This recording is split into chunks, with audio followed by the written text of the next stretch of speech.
right. So we got it. Okay. Yeah. Well, in lesson 3 last week, we studied Numbers 8 through 10. And remind you, what happened there was that God told the Israelites how to care for the lamps.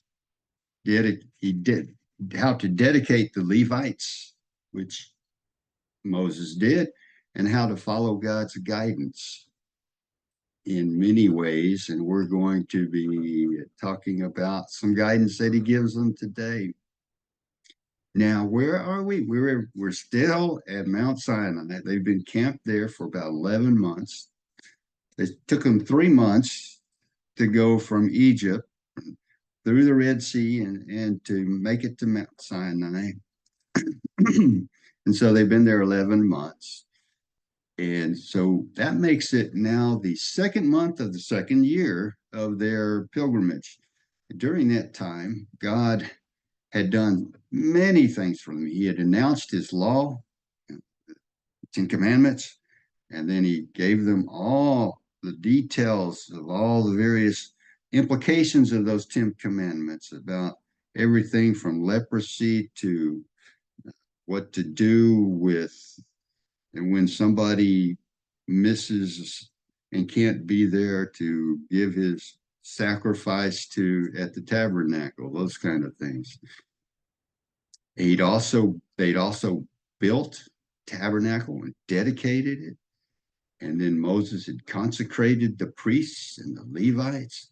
He'd done a count of all the fighting aged men, and he'd organized the tribes more like a managerial function so that they would be not just a big mob, but have some order in how they proceeded forward.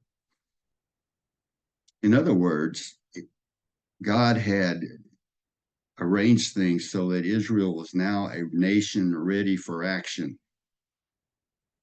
However, as we're going to be sadly discovering that Israel's history for the next 38 years would be mostly a record of unbelief and failure.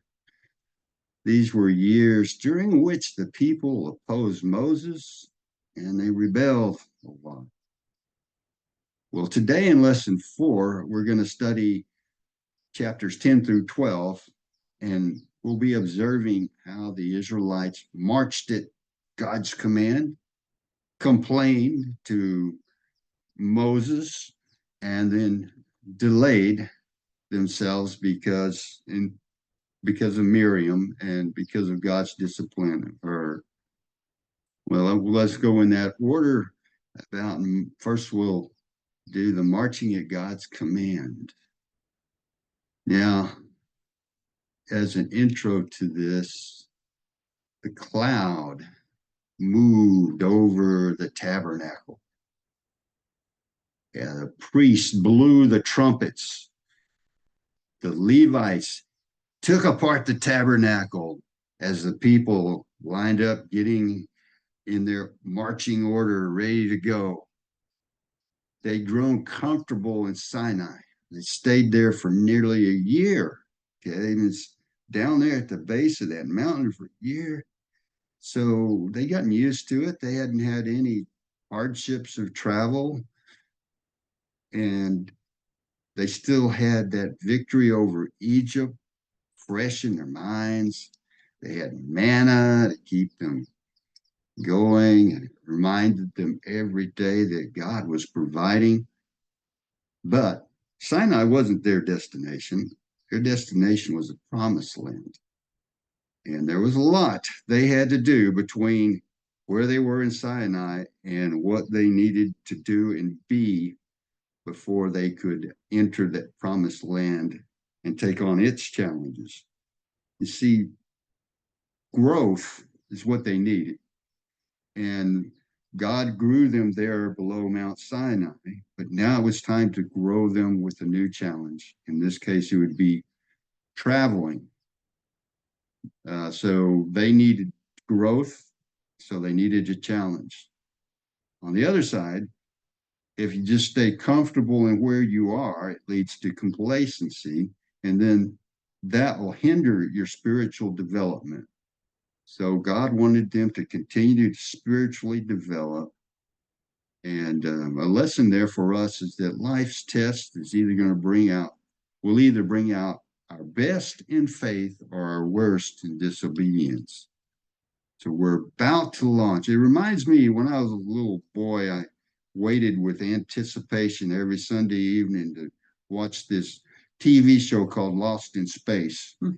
And the episodes I liked the best, it was science, it was space was such a big thing back in the 60s. Well, the episodes I liked the best were the ones where these people would leave whatever planet they were on and try to make their way back to Earth. And they would be in space for maybe one episode or two before they landed on another planet, sat there for another, seemed like forever. And I'm sure the reason is because the production costs for showing them out in space had to be a lot higher than when you're on a planet. Just a few little fake mountains and things for the scenery. Well, that's the way this is. They've been sitting there for so long. Now they're going to launch and go forth. So we're going to start with Numbers chapter 10, verses 11 through 28.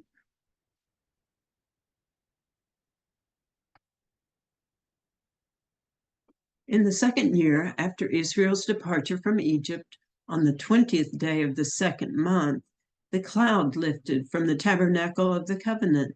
So the Israelites set out from the wilderness of Sinai and traveled on from place to place until the cloud stopped in the wilderness of Paran. When the people set out for the first time, following the instructions the Lord had given through Moses, Judah's troops led the way. They marched behind their banner, and their leader was Nahshon, son of Amminadab. They were joined by the troops of the tribe of Issachar, led by Nathanael, son of Zuar, and the troops of the tribe of Zebulun, led by Eliab, son of Helon. Then the tabernacle was taken down, and the Gershonite and Merarites division of the Levites were next in line of march, carrying the tabernacle with them. Reuben's troops went next, marching behind their banner. Their leader was Eleazar, son of Shedar. They were joined by the troops of the tribe of Simeon, led by Shelumiel, son of Zurishaddai, and the troops of the tribe of Gad, led by Eliasaph, son of Duel. Next came the Kohathites. Now, those are a Levite trend, the division of the Levites, carrying sacred objects from the tabernacle. Before they arrived at their next camp, the tabernacle would already be set up at its new location. Ephraim's troops went next, marching behind their banner. Their leader was Elishama, son of Amminahud. They were joined by the troops of the tribe of Manasseh, led by Gamaliel, son of Pedahzur, and the troops of the tribe of Benjamin, led by Abidan, son of Gideoni. Dan's troops went last, marching behind their banner and serving as the rear guard for all the tribal camps. Their leader was Ahiezer, son of Amishadiah. They were joined by the troops of the tribe of Asher, led by Pagiel, son of Ochran, and the troop of the tribe of Naphtali, led by Ahira, son of Enan. This was the order in which the Israelites marched division by division. Okay, so all 12 tribes marched in their assigned orders, and they each had leaders. We saw that in more detail in Numbers chapter 1 that we studied, and they had an order they had to go in when they marched, as in Numbers 2, that old chapter. The priest signaled the movement, blew the horns. The Ark of the Covenant led carried by the Levites, followed by the cloud. That's God's cloud. Judah, Issachar, Zebulun, those three tribes led, followed by the Levites, and they carried the tabernacle, all the boards and like tarps and everything that's required to build tabernacle. Then came Reuben, Simeon, and Gad. Then the Kohathites with their who were carrying the sacred objects, the holy of holy things, the ark of, well, not the Ark of the Covenant, but the other holy things. Ark of the Covenant was at the front with the priests. Then came Reuben, Simeon, and Gad. And then another group of Levites, the Kohathites, with the sacred, well, sorry, I said that, the sacred objects. And then they were followed by the rear guard, Dan, Asher, and Naphtali, with Ephraim and Manasseh and Benjamin in between them and the Kohathites. So God commanded each tribe's place. It wasn't, they couldn't choose. God chose for them. Now, they weren't tourists, but an army led by the host, Lord of hosts, and each division was assigned by God.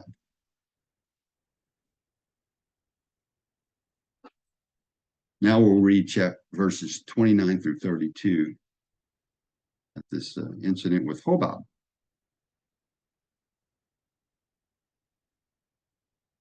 One day Moses said to his brother-in-law, Hobab, son of Ruel, the Midianite, "We are on our way to the place the Lord promised us, for he said, I will give it to you.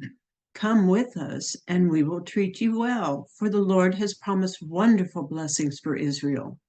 But Hobab replied, "No, I will not go. I must return to my own land and family." "Please don't leave us," Moses pleaded. "You know the places in the wilderness where we should camp. Come be our guide. If you do, we'll share with you all the blessings the Lord gives us." Okay, so Hobab. that's Moses' brother-in-law and son of Raguel or Ruel or Jethro. Okay, so would be the sister of Moses' wife, Zelophehad, I think is her name. And he was likely by that time the head of the family after Jethro's death, presumed death there. Well, Moses urged him to journey with Israel to share God's blessings, but Hobab didn't want to go. He probably thought, well, I've got all of my responsibilities back in the land where my father and that my homeland. So why should I take off with you guys going somewhere that's so uncertain? Well, trusting God's promises, Moses encouraged Hobab with another reason. He was an expert in the wilderness area and could aid them in their travels. He'd been around these places they're going to be going. Well, we know from later scripture that Hobab did ultimately accept that request, and because his descendants later lived among the Israelites. Let's look at some Judges, way over in Judges. Well, the first chapter of Judges, it says, when the tribe of Judah left Jericho, the city of palms, the Kenites, who were the descendants of Moses' father-in-law, traveled with them into the wilderness of Judah. They settled there among the people there near the town of Arad in the Negev. So these Kenites they were always friendly later with the Israel, the nation, once it became a nation. And then if we look at Judges 4, verse 11, now Heber, the Kenite, a descendant of Moses' brother-in-law Hobab, had moved away from the other members of his tribe and pitched his tent by the oak of Zananim, near caves. Anyway, that shows us that he did, at least his descendants joined with them. Some people think Moses was showing lack of faith by seeking Hobab's guidance because, goodness sakes, he's got the fire of God leading him, and the smoke at night, the cloud at night, or the other way around, the fire in the day and the cloud at night. And so why should he need that guidance by Hobab? Well, Wiersbe's opinion is that that was not a lack of faith, because providence, God's providence, doesn't replace human wisdom. Moses didn't need Hobab for direction, but for practical decisions along the way. Charles Spurgeon said, "We seek God's guidance, but also use the discretion he gave us. We use the brain cells he gave us along with his guidance. He wants us to do that. He made us in his image." Well, Moses' example reminds us to invite others to join God's journey. We should invite others to be part of the journey. The church really is like these Israelites. We are pilgrim people in a strange land. This is not the land we want to be in as Christians. We want to be in the new heaven and earth that's coming. So this is all just, we're pilgrims in a foreign land, in a way, traveling toward, well, the new heaven and earth, and we're blessed now and forever already. So why not invite some people to join us on the trip?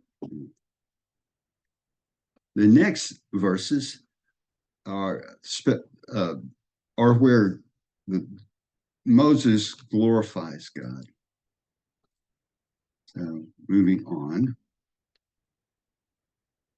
They marched for 3 days after leaving the mountain of the Lord, with the ark of the Lord's covenant moving ahead of them to show them where to stop and rest. As they moved on each day, the cloud of the Lord hovered over them. And whenever the ark set out, Moses would shout, "Arise, O Lord, and let your enemies be scattered. Let them flee before you." And when the ark was set down, he would say, "Return, O Lord, to the countless thousands of Israel." So what we're going to focus on there is that last part where whenever the ark set out, Moses would shout to the Lord. In other words, pray to the Lord to let your enemies be scattered. So he asked for his help. And when they started, and then when they would sit down, he'd say, "Please stay here with us." So Moses and Aaron, if you think what we learned earlier in this lesson today is that they're right at the front. They're marching just behind the ark, which is sort of leading the way. And each time the cloud moved, Moses turned to God, prayed for guidance and for victory. And then when they camped, he prayed for God's presence to remain with them, like I was just talking about. So the ark was normally, when he wasn't marching along like this, it was in the Holy of Holies of the tabernacle. And normally God's fire rested above it, his Shekinah glory.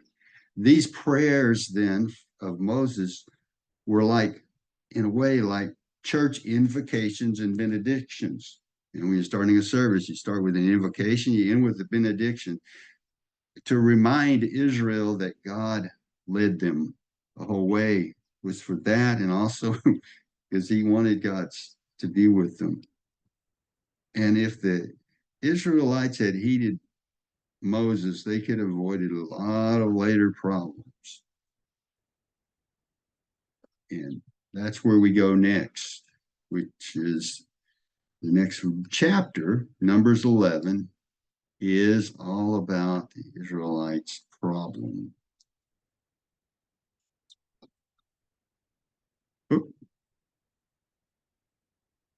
Soon the people began to complain about their hardship, and the Lord heard everything they said. Then the Lord's anger blazed against them, and he set a fire to rage among them, and he destroyed some of the people in the outskirts of the camp. Then the people screamed to Moses for help, and when he prayed to the Lord, the fire stopped. After that, the area was known as the place of burning, Tabereth, the place of burning, because fire from the Lord had burned among them there.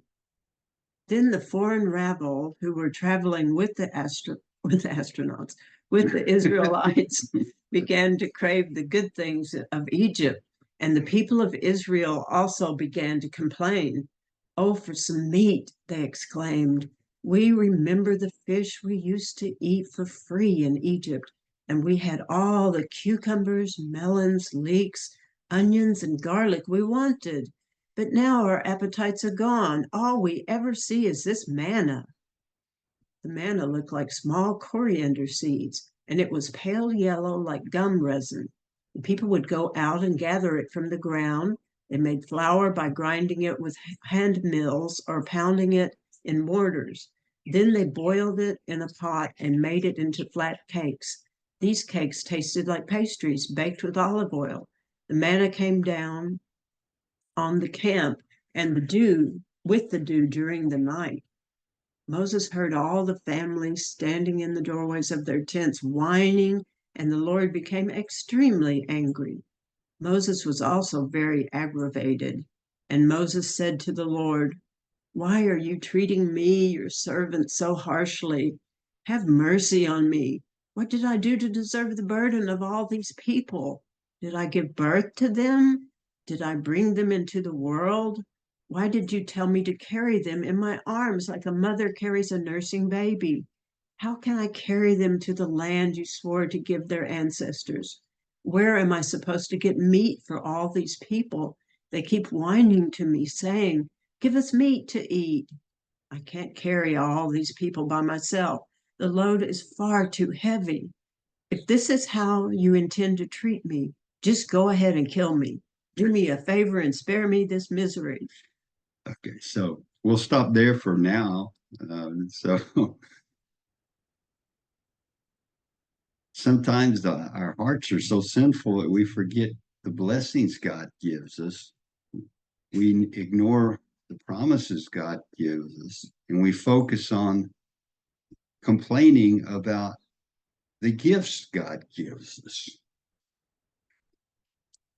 In Psalm 107, the author writes, "Oh, that men would praise the Lord for his goodness and for his wonderful works to the children of men." So, like Ida read, the Jews complained some more. We've seen it already. Getting to Mount Sinai, they complained about things. They grumbled over water for 3 days after praising God at the Red Sea. So 3 days after God parted the Red Sea, they're complaining. Now 3 days after leaving Sinai, they're complaining again. If we have faith, we accept God's plan. But Israel's had had a weak faith, and so they weren't ready to do that. Also, probably after a year in one place, the journey's hardships discouraged them. They're probably out of shape and this walking, oh, it's getting hard. I've got these little kids. This is just a hard thing to do. Numbers 11:1 there stated, "Now the people complained about their hardships. God heard, became angry, and judged them. Fire of the Lord that he sent down may have been lightning striking those on the camp's outskirts. Likely, or maybe hopefully, it was the mixed multitude uh, that those ones who were complaining the most. Seems that those who complain the most often later seek help when they get the consequences of their complaining. Moses, like Christ, interceded for them, holding back God's judgment multiple times and even offering to die for them back in Exodus. He said, Lord, don't do that. Take me instead. Let's look at the mixed multitude here. The Hebrew word asap sup, appears only here and describes the riffraff who left Egypt rather, with the Israelites. So some of these non-Israelites, they didn't descend from Israel or Judah. I'm sorry, or Jacob rather. Some feared more plagues maybe were going to come, so they said, well, let's be with the guys who are creating the plagues rather than on the other side. Some saw maybe an opportunity.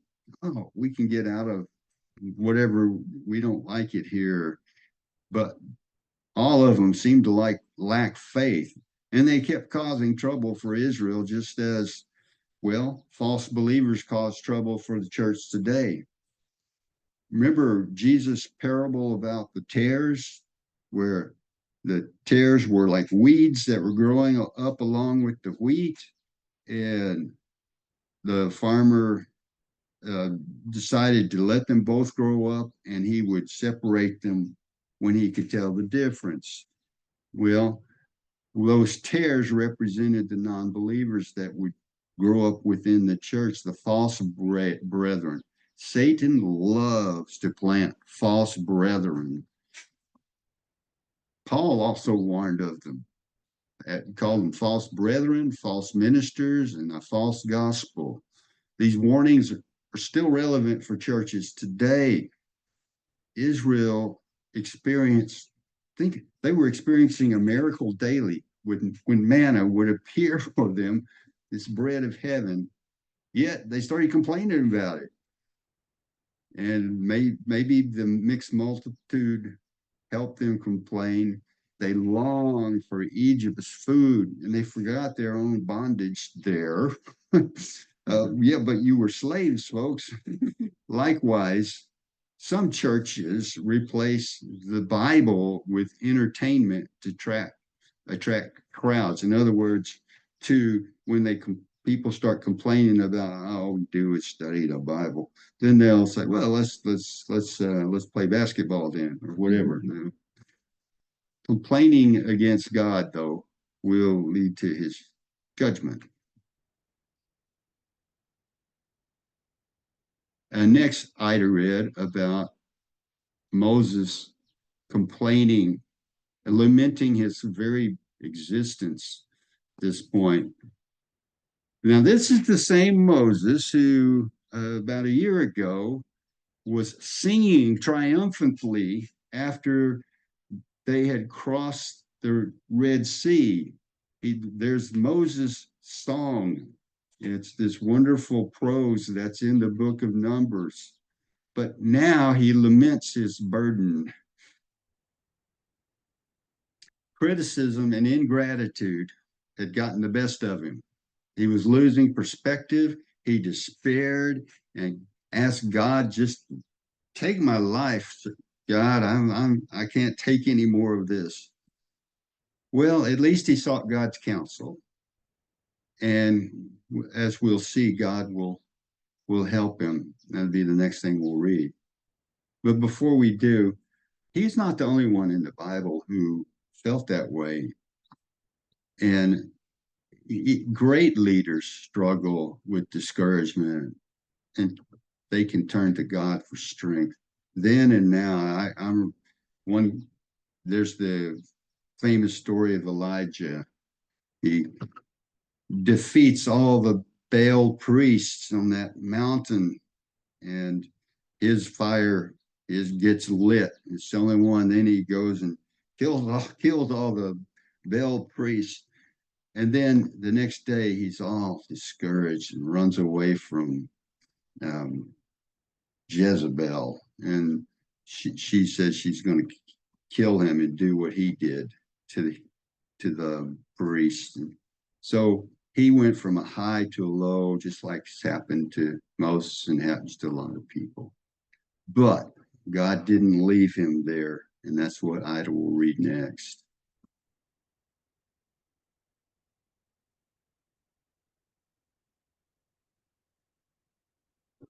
Then the Lord said to Moses, "Gather before me 70 men who are recognized as elders and leaders of Israel. Bring them to the tabernacle to stand there with you. I will come down and talk to you there. I will take some of the Spirit that is upon you, and I will put the Spirit upon them also. They will bear the burden of the people along with you, so you will not have to carry it alone. And say to the people, purify yourselves, for tomorrow you will have meat to eat. You were whining, and the Lord heard you when you cried, oh, for some meat. We were better off in Egypt. Now the Lord will give you meat, and you will have to eat it. And it won't be for just a day or two, or for 5 or 10, or even 20. You will eat it for a whole month until you gag and are sick of it. For you have rejected the Lord who is here among you, and you have whined to him, saying, why did we ever leave Egypt? But Moses responded to the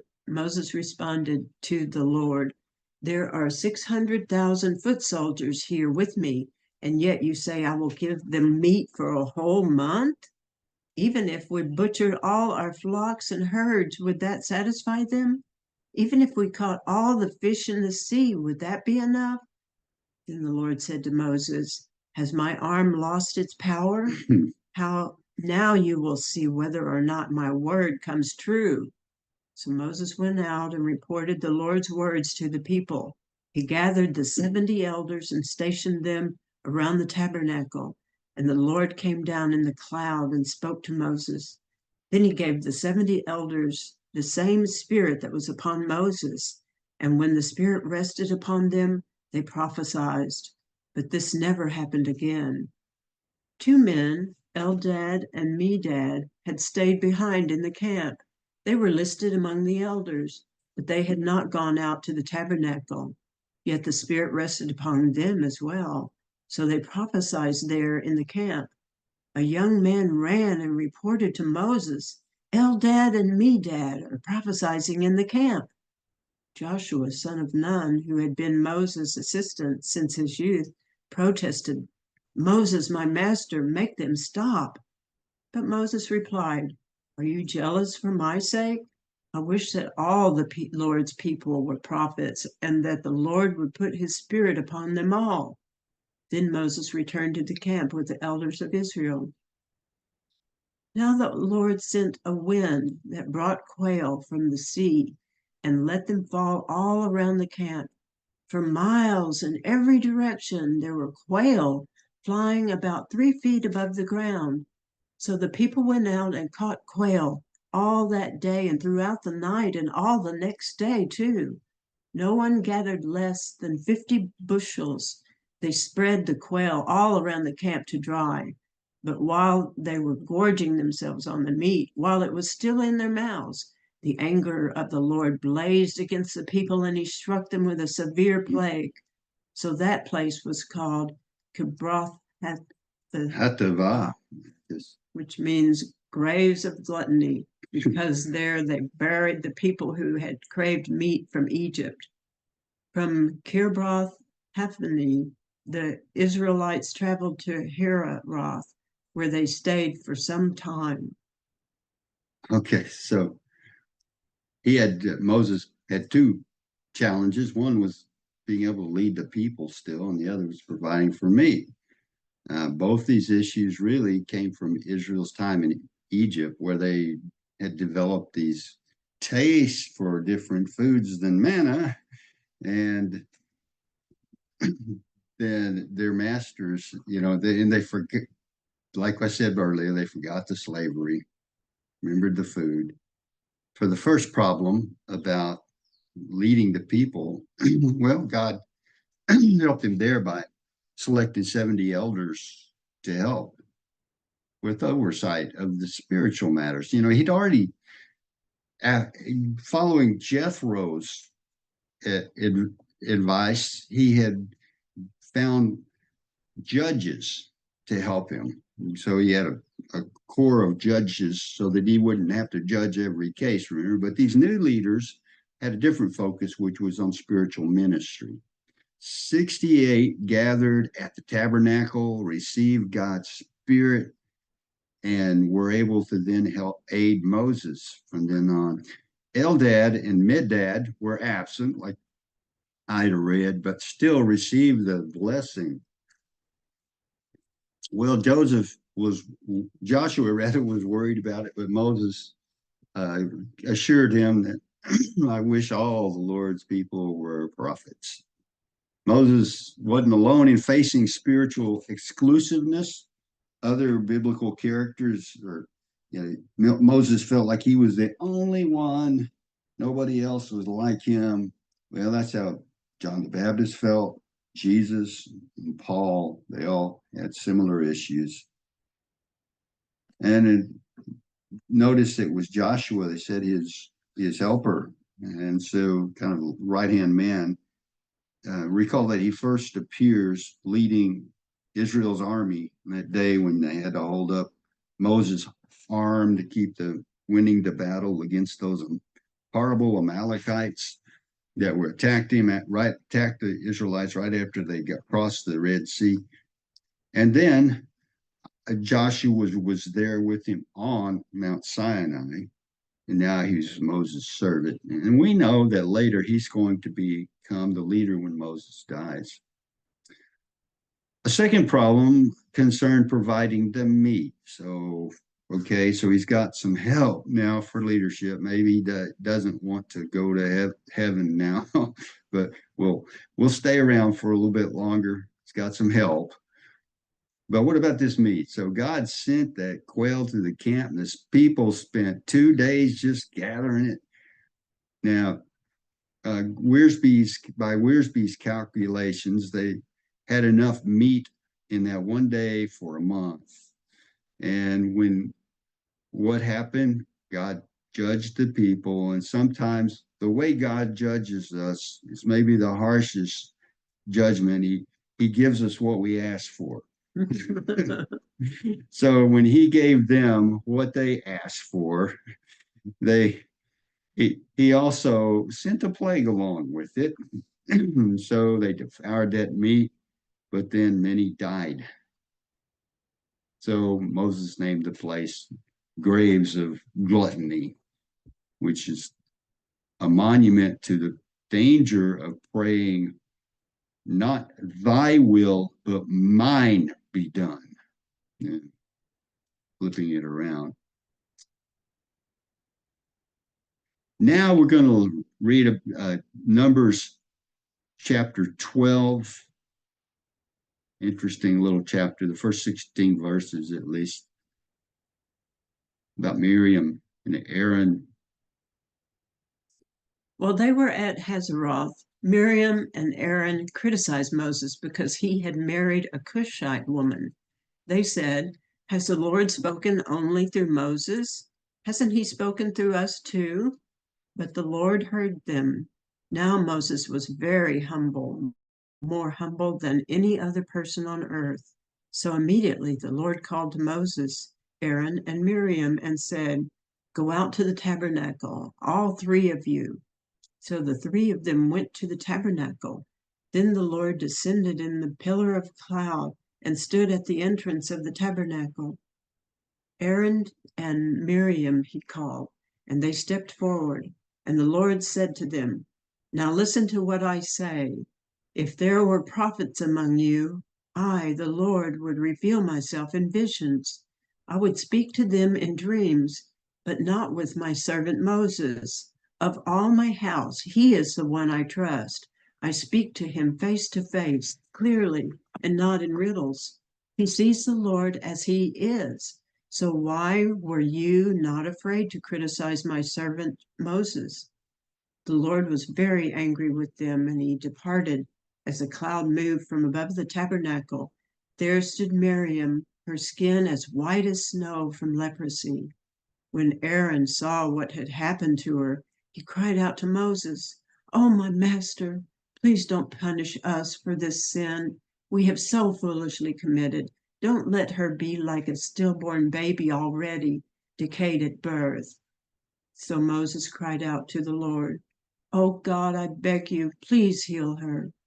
But the Lord said to Moses, if her father had done nothing more than spit in her face, wouldn't she be defiled for 7 days? So keep her outside the camp for 7 days, and after that she may be accepted back. So Miriam was kept outside the camp for 7 days, and the people waited until she was brought back before they traveled again. Then they left Hazeroth and camped in the wilderness of Paran. Say, tell you, God is really giving him some challenges this week. And that's the way it goes if you're a spiritual leader. Uh, get multiple challenges at once. Satan is out there and active, and if you're a spiritual leader, you've got a bullseye on your back. So just as that one crisis ended, a new one hits. I mean, he says while they're in Hazeroth, they didn't stay in Hazeroth but a day. So as soon as this other thing gets fixed, and then now he's got a new crisis to deal with. Moses and Aaron and Miriam, recall, they were all chosen by God to have different roles in leading Israel. Miriam saved Moses when he was a baby because she convinced the princess to take him in. Aaron assisted Moses, was his right-hand man, and became Israel's first high priest, for goodness sakes. They were leaders, and Moses was supreme.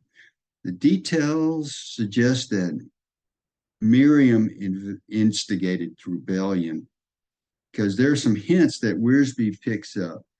First, she is named first in the order there, and then the verb spoke in the Hebrew is feminine, and only she was punished.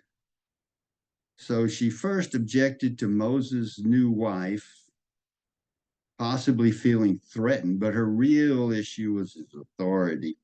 See, Miriam and Aaron questioned whether Moses alone spoke for God. They wanted to be seen as someone who was a speaker for God. In a way, it mirrors all of Israel's rebellion. They wanted more. But Moses remained meek, humble, and he left his defense to God. And he got it.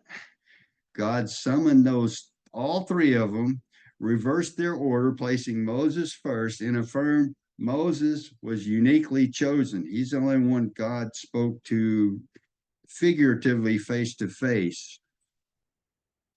They challenged Moses' authority, and that was a sinful thing to do. And as punishment, God, of course, gave Miriam the leprosy. Well, Aaron, aware of the consequences, didn't go and plead to God, notice. He pleaded to Moses to intercede. I guess he learned his lesson. He confessed, we've sinned. As Israel's high priest, Aaron mediated for others, but now he needed to be mediated for.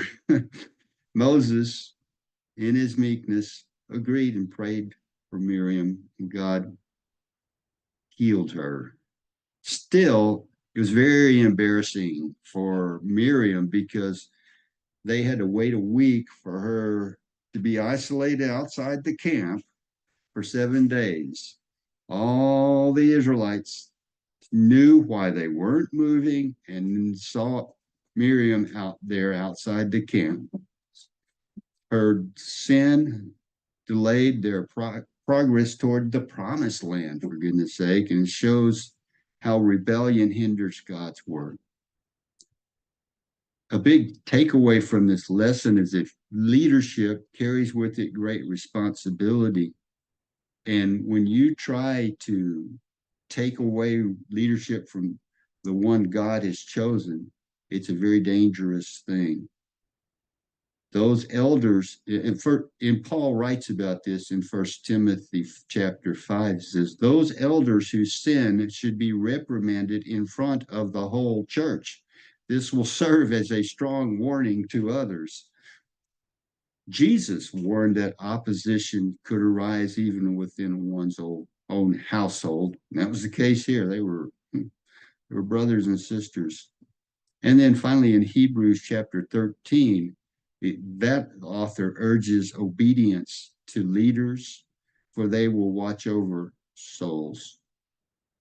Israel was reminded of Miriam's sin later in the 24th chapter of Deuteronomy, where Moses is recounting everything, and he says, that was one of the things he brought up. He said, remember what the Lord your God did to Miriam as you were coming from Egypt, as a warning to the Israelites who were about to cross the Jordan into the promised land to obey their Lord and not try to take control and leave things in God's hand, including whom he's assigned to be leaders. In summary, sorry, we were about 5 minutes late here, but in this lesson, we saw how the Israelites, that they marched at God's command. They complained and they delayed because of God's discipline of Miriam. Next week, we're going to study chapters 13 and 14 of Numbers.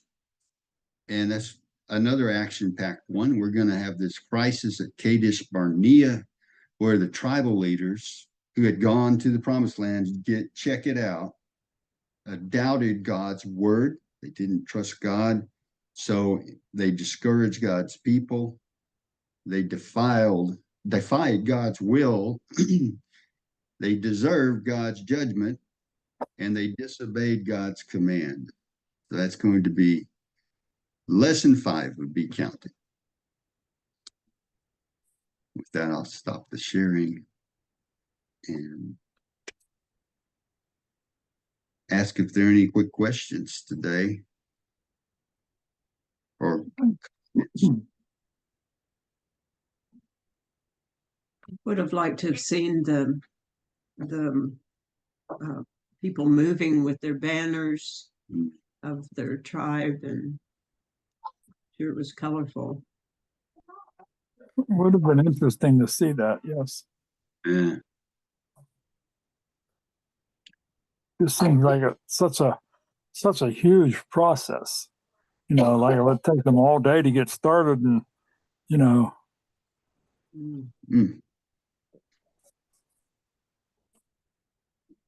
I assume that fire or cloud didn't move very far the first day. All along. it must have been, just so well disciplined and trained, I guess, in how they were doing their things that it went more smoothly than you could imagine. Yes.